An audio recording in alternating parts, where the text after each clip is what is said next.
அந்த குழந்தைய அங்கேருந்து 2 வீலரில் உட்கார வச்சு கூட்டிகிட்டு போனதாக இருக்கட்டும். அதுக்கப்புறம் அந்த குளக்கரை கண்ணாம்பாளையம்ல இருக்கக்கூடிய அந்த சம்பவம், அந்த சிறுமியோட உடல் மீட்கப்பட்டது இல்லையா? ஸோ அங்கே அந்த இடத்துல இருக்கக்கூடிய சிசிடிவிஸ் எல்லாமே ஆய்வுக்கு உட்படுத்தும் போது இந்த பர்சன் தான் அதில் தெரிய வந்தார் அப்படிங்கிறத வச்சு அரெஸ்ட் பண்ணியிருக்காங்க.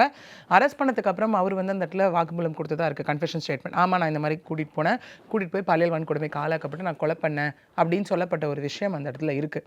ஸோ இதற்கிடையில தான் அந்த குழந்தையுடைய உடலை முந்தா நேத்தி 22ஆம் தேதி வந்து ஒரு ஈவினிங் போல் ஒரு 6 மணி போல் வந்து குழந்தையோட உடலை வந்து மீட்டு எடுத்திருக்காங்க. அந்த இடத்துலேருந்து மீட்டு எடுத்து உடல் கூராய்வுக்கு வந்துட்டு நம்ம இஎஸ்ஐ ஹாஸ்பிட்டலுக்கு வந்து அனுப்பி வச்சுருக்காங்க. இதற்கிடையில தான் என்னாச்சு அப்படின்னா 22ஆம் தேதி நைட்லேருந்து நேற்று மார்னிங் 23ஆம் தேதி நேற்று மார்னிங் வரைக்கும் பார்த்தோம், 5:30 மணி வரைக்கும் பார்த்தோன்னா இங்கே என்ன பண்ணியிருக்காங்க அப்படின்னா உறவினர்கள் வந்து சாலை மறியலில் வந்து ஈடுபட்டிருக்காங்க. நம்ம அதெல்லாம் பார்த்தோம் இல்லையா? அந்த அந்த எல்லாமே மீடியாவில் நம்ம பார்த்தோம், நியூஸ் சேனல்ஸில் நம்ம பார்த்தோம். அதாவது அவங்க நிறைய ஒரு கோரிக்கைகளை முன் வச்சு அங்கே வந்து இப்போ இருக்கக்கூடிய தமிழக அரசு தாவேக்கால இருந்து எம்எல்ஏவாக இருக்கட்டும், மினிஸ்டர்ஸாக இருக்கட்டும், அந்த இடத்துக்கு போனதாக இருக்கட்டும்,